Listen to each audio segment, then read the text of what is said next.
everyone, it's me, and today let's watch the Game Theorists!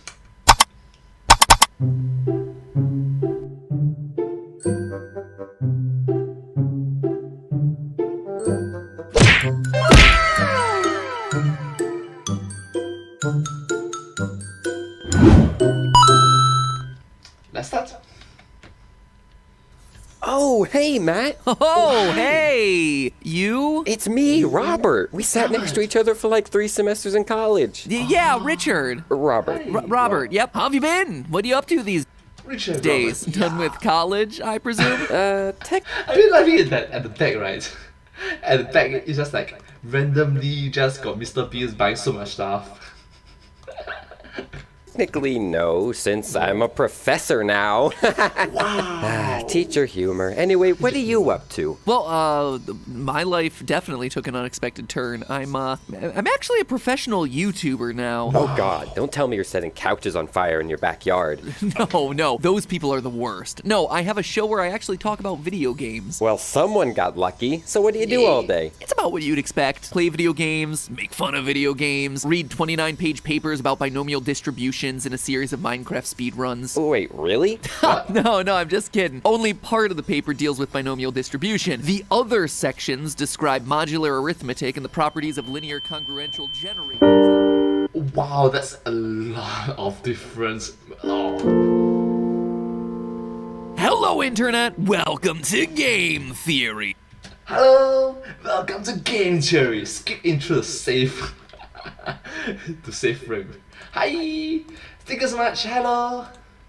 The show that speeds through scientific topics for the benefit of those with short attention spans, yet still manages to be longer than a Minecraft speedrun. It's What? true, Really? as of November 3rd, the world record for speedrunning Minecraft 1.16 is 14 minutes, 39 seconds, and 520 minutes. milliseconds. Milliseconds! That is how Milliseconds. granular we're getting here, people. And that should show you that Minecraft speedruns are a serious business, which is probably why a Minecraft speedrunning controversy set the internet on fire all throughout December. Because what better way to capstone a year full of crazy headlines than people taking the world's most relaxing game and turning it into a war zone? Dream SMP excluded, of course. That thing is always a war zone in the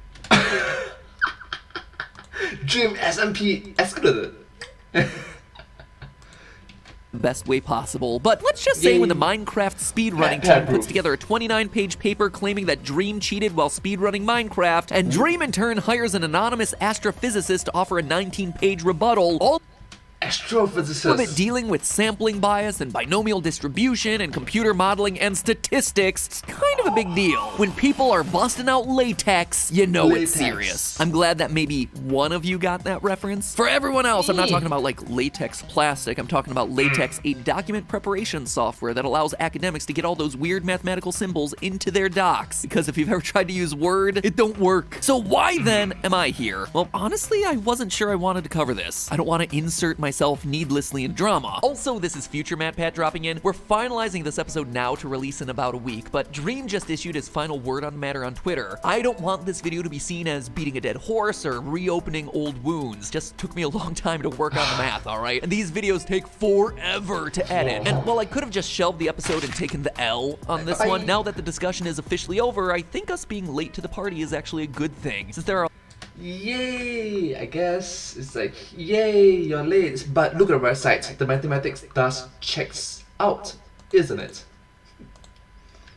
a lot of interesting takeaways in all of this, which I'll get to later in the script. Anyway, just wanted to drop in, let you know that I recognize this is coming way late, and I think this video, especially the conclusion, is still very valid. Now back to the episode as scripted. Personally, all of my experiences with Dream have been very positive. Dream has been fantastic to work with on both our collab video and as a guest on our charity live stream last year. Plus, I really admire the work he and the crew are doing on the Dream SMP. But it's not every day that people are excited to talk about statistics, and a lot of these discussions have been excitement and intensified. Very technical and complex in a way that's pretty difficult to understand if you're not comfortable with math. And honestly, that's the foundational reason I created game theory. This show was originally designed to be a place where I could break down a lot Time dilation, relativity, time slip, wormholes. of big and seemingly complex topics in fun, more digestible ways. These days, Chrono Trigger, true time It's travel. mostly big, complex topics like the FNAF timeline, but also things like physics and history, and yes, even math. Do you want to know more about the games you love without having to put in any work of your own? Well,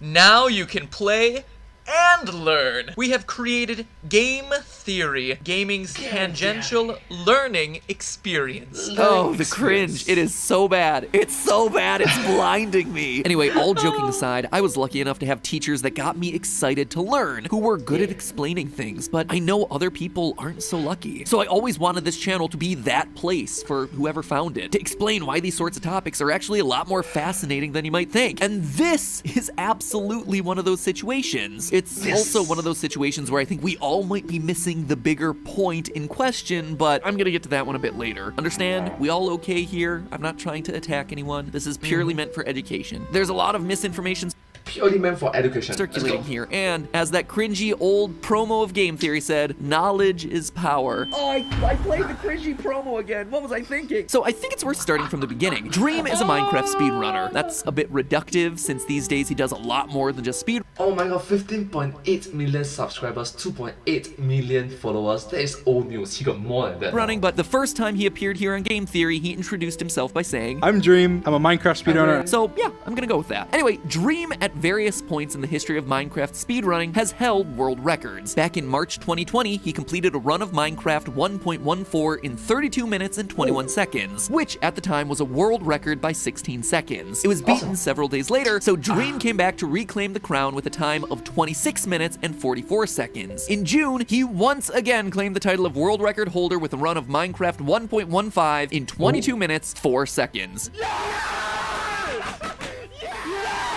In fact, to this day, Dream's run is actually the fastest 1.15 run on record. Though, in an interesting twist, he's not actually number one on the leaderboard, since there are 5 people that have actually completed Minecraft 1.14 with faster times. Why would that matter? Well, 1.14 and 1.15 are similar enough that they're grouped together as a single category. Though, fun fact, 1.15 is actually considered to be the harder for speedrunning due to the removal of a trick that lets you infinitely restock villagers. And even amid the current scandal, Dream's 1.15 remains on the leaderboard without any disputes over its authenticity or validity. And this leads us to the controversy, which didn't start until last October when Dream started playing Minecraft 1.16. That's the one with the Nether update. An update that was big enough to core mechanics to get it listed as an entirely separate category of speedrun. In the best of these runs, Dream was able to complete the game with an impressive time of 19 minutes and 24 seconds, putting him at 4th place on the leaderboard. However, it also involved him getting very lucky. In fact, during his October speedrunning live streams, Dream got so lucky that it attracted the attention of several people who started to question whether his live streams were proof of more than just good luck. Had Dream actually modified the game? Now, a lot of people might be asking at this point, why scrutinize Dream in particular? After all, while his 19-minute, 24-second run was certainly impressive and very lucky, it's far from the fastest Minecraft speedrun on the books. In fact, he's several minutes behind the 15-minute, 12-second run that was the previous world record at the time. I think it's because, well, when you are famous, when the popularity starts coming in, so is the target on your head, and people is going to aim at it. Yeah. If you're looking for suspiciously good luck, why wouldn't you focus on the fastest times? Well, as the Minecraft speedrunning team explained in their 29-page report, the problem wasn't with any one of Dream's speedruns in particular, rather it was abnormally high drop rates of key items across multiple consecutive live streams. What kinds of key items? So, one of the biggest bottlenecks in any Minecraft speedrun is crafting Eyes of Ender to use the end portal to reach the end, which requires both Ender Pearl and Blaze Powder to craft, hence the importance of these 2 particular items. And Dream, across these 6 live streams in question, was getting them at suspiciously high rates. Specifically, the investigation team noted that, quote, 42 of the 262 piglin barters performed throughout these streams yielded ender pearls, and 211 of the 305 killed blazes dropped blaze rods. This means that for this specific set of speedruns, Dream had an ender pearl barter success rate of 16%, when the actual rate is actually much closer to 4.7%, and a blaze rod drop rate rate of 69.2% when the actual drop rate is 50. That might not seem like a big deal. After all, a 16% drop rate is obviously higher than 4.7, but are the numbers really that different to merit a cheating investigation? I mean, these are random events after all. Sometimes you just get lucky. Well, to illustrate this, pop quiz time. Which is more likely? Flipping a coin 10 times and getting heads at least 7 times, or flipping a coin 100 times and getting heads at least 60 times? Pause the video if you need to think about it, scroll down to the comments section to post your answer, and while you're down there, consider subscribing. It's that red button right there under the video. It's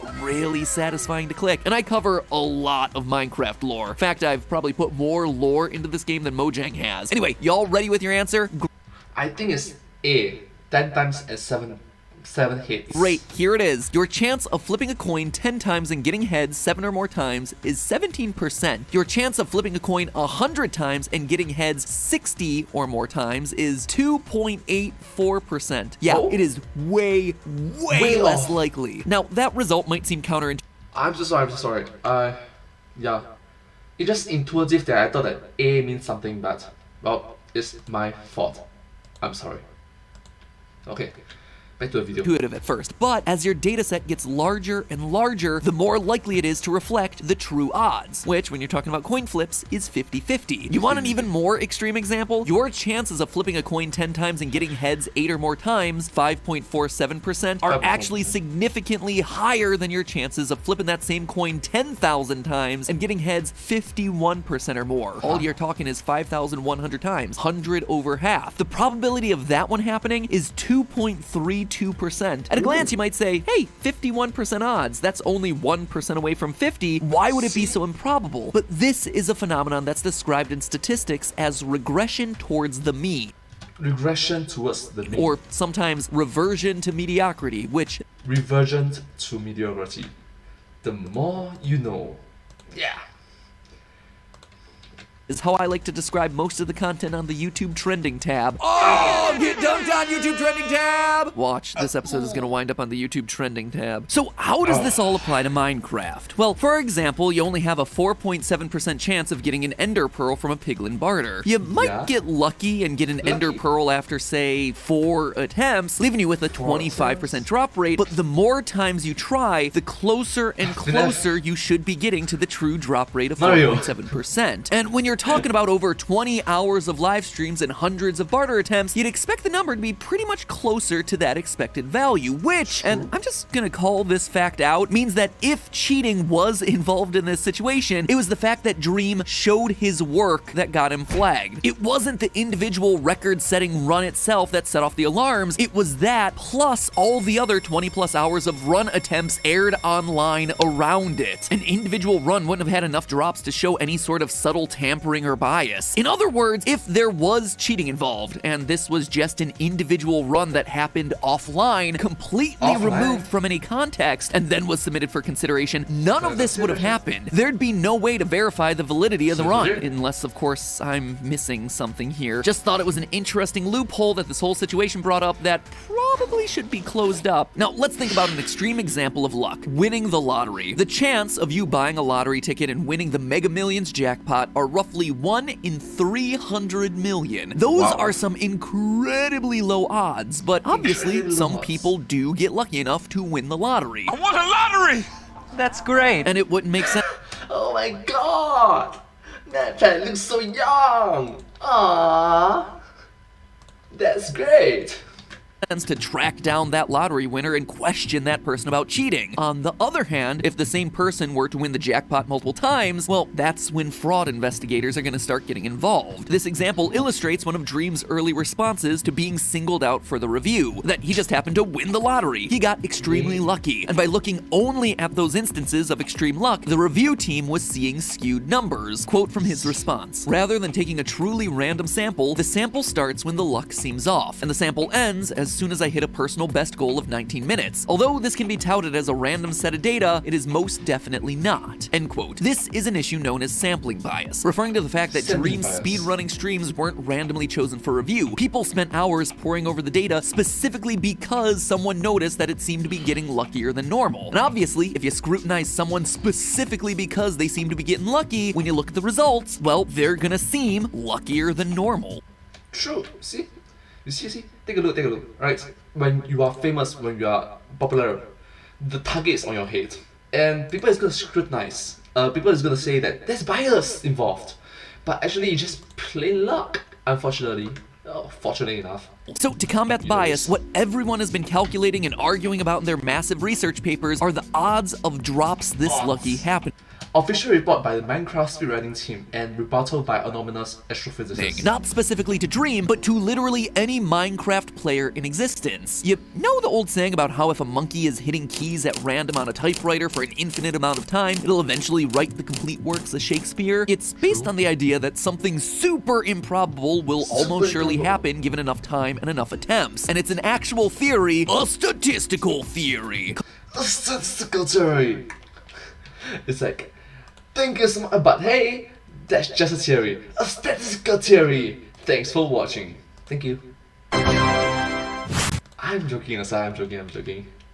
The infinite monkey theorem. Anyway, same thing applies here. Dream's luck was extreme, but how extreme was it? Both the Minecraft speedrunning team and the anonymous astrophysicist that Dream hired to write a rebuttal have submitted their numbers, but people seem to be getting those numbers confused. To directly quote from the original report, the Minecraft speedrunning team presented a number of 1 in 7.5 trillion. Well, that number is them basically saying, hey, let's assume that there are 1,000 Minecraft speedrunner monkeys at 1,000 keyboards. Speedrunner monkeys. There's still only a 1 in 7.5 trillion chance of recreating the luck that we saw on Dream's streams. Conversely, Dream's astrophysicist determined the odds to be 1 in 100 million. The number 1 in 10 million gets thrown around a lot from Dream's rebuttal, but that's actually a different number. Comparing the two is actually like comparing apples to oranges. If you're looking for the best comparison, it's the speedrunning team's 1 in 7.5 trillion versus the astrophysicist's 1 in 100 million. But still, that leaves us with a massive difference in calculations. Why is that?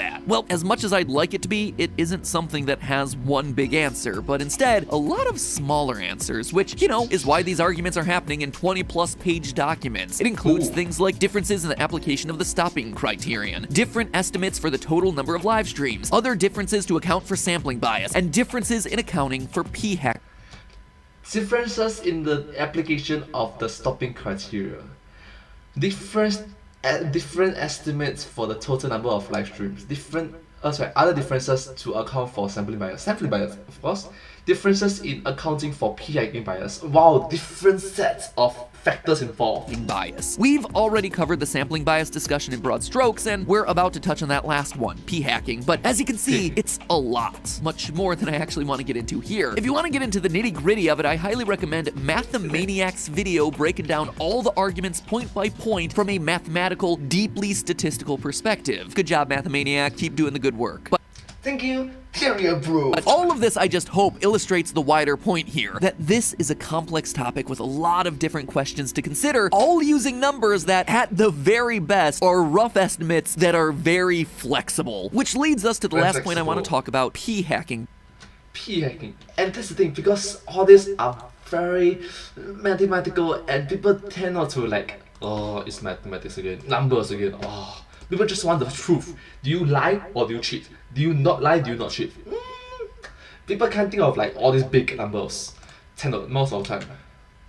Bias. P-hacking is sometimes also referred to as data dredging. It's basically the practice of looking for patterns and selectively presenting data to come to a conclusion. It's practically the principle that this channel was founded on. For instance, look at our Mario is Mental series of episodes from way back in the channel's history. In these episodes, I look through hundreds of Mario games to present you, the viewer, with selected data points to lead you to the conclusion that, yeah, Mario is indeed a sociopath. And to get there, I ignore decades of him acting heroically and selflessly to save the Mushroom Kingdom. Though, to be honest, this is actually to this day one of the theories that I still believe. I just can't ignore the fact that Mario whips DK in his early games, or he grinds Luigi's foot when he wins in the tennis match. Anyway, this process is sometimes described as post-dicting. You get it? It's the opposite of predicting. Instead of coming up with a hypothesis and then doing an experiment that confirms the hypothesis, you start with a pile of data, and then you use the data to come up with a hypothesis hypothesis to explain it after the fact. So how does this apply to our Minecraft speedrunning controversy? Well, in any game of Minecraft, there are lots of sources of randomness, but thus far we've only been looking at two: pearl trades and blaze rod drops. But what about other sources of luck, like the frequency of blaze spawns or the number of piglins that you're actually able to barter with? These are all random too. Just because two variables happen to be higher than you'd expect, how do we know that we're not just selectively choosing the data to come to the conclusion that cheating happened?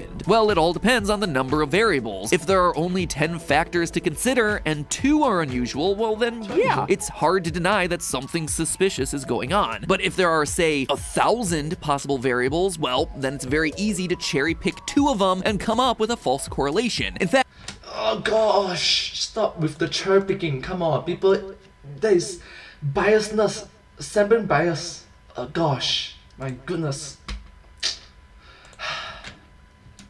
there is a really fun website dedicated to exactly this. For instance, did you know that the declining divorce rates in Maine are actually tied to the decline in people eating margarine? It's true, there's a 99% correlation between the data points. The chart doesn't lie, but obviously our conclusion does. Divorce and margarine are completely unrelated, unless of course marriages are suffering due to poor butter substitute choices. But when you're looking at a huge pool of data, you can come to practically any conclusion. And that's the other major point of contention between Dream and the speedrunning team. How many sources of RNG are there that could be manipulated as possible sources of cheating? How large is this pool of data? The Minecraft Oh, how many RNG can you manipulate? How large is the sample size, the data? speedrunning team made a quote-unquote generous estimate of 10 different factors. Their words, not mine. Dream claimed it was closer to 37. And honestly, the frustrating thing about this is that there's really no clear-cut answer, because it's not just about how many variables there are, but also how measurable those variables are.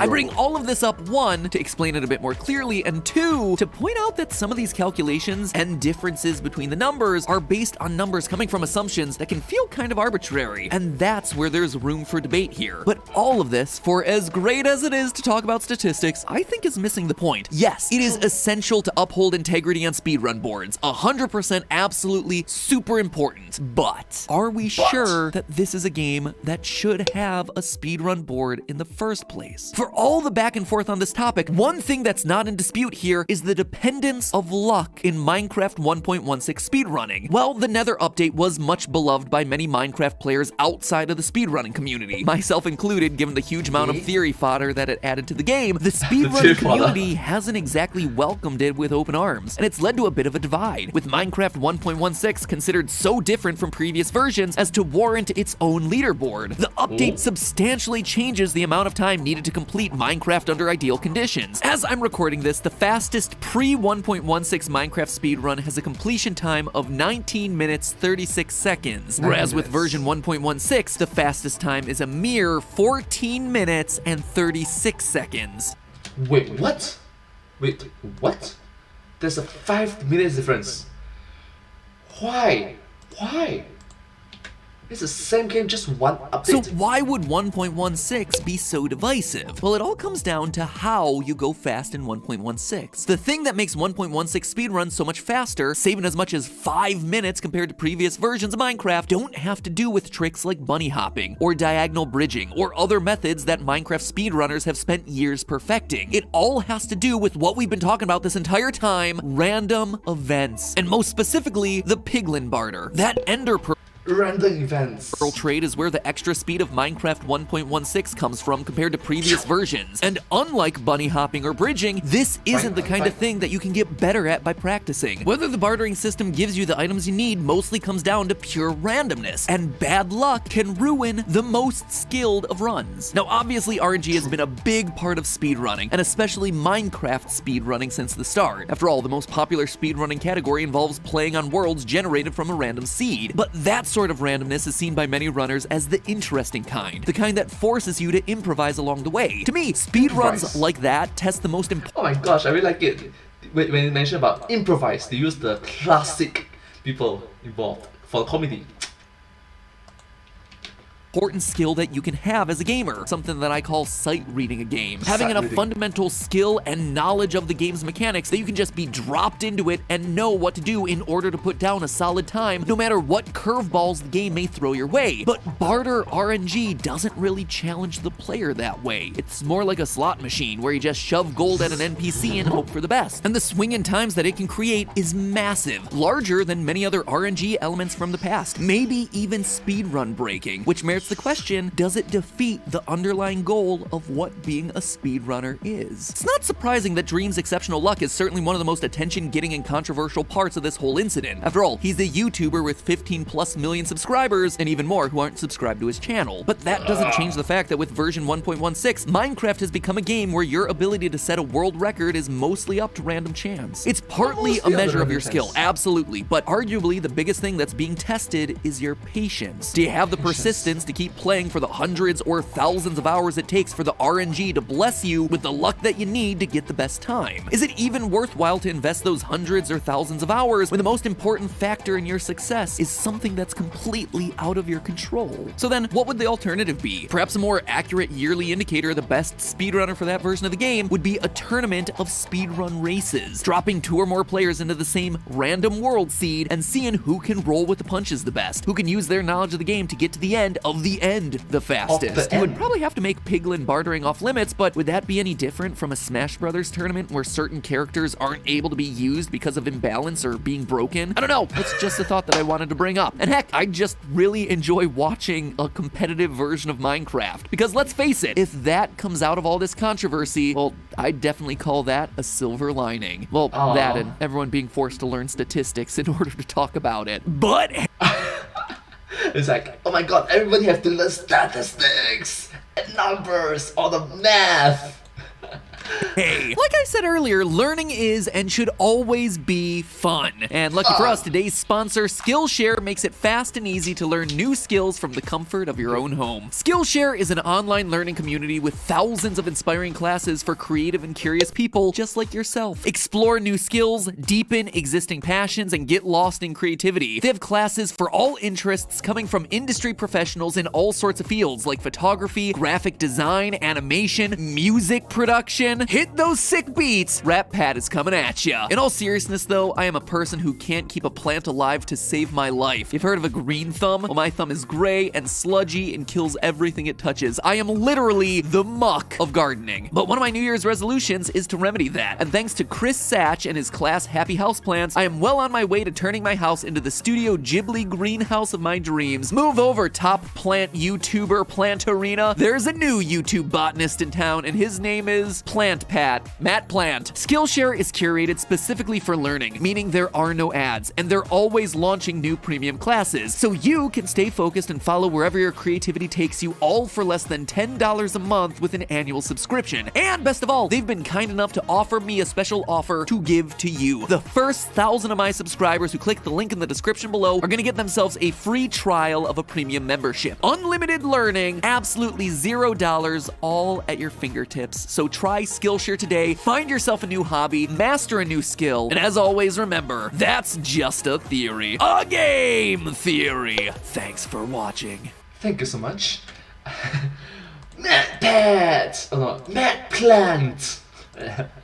Thank you so much for watching this video. If you do like this video, please remember to like, share, subscribe to my channel, and comment down below if you have anything to share about us. Thank you so much for your support for me, and but hey, remember, that's just a theory, a game theory. Thanks for watching. Thank you.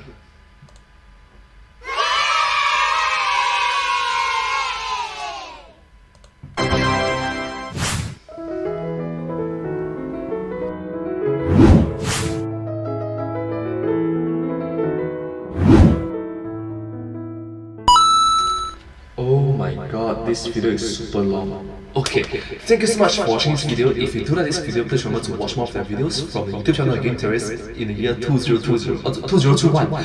Oh my gosh, this video came out this year. Anyways, their videos are very educational, very knowledgeable, and yeah, I like the videos because for me, I'm a huge fan of their work. Such a huge fan of their work, yeah. Thank you so much for watching this video, and I hope to see you in my next video. Bye bye, subscribe. Thank you.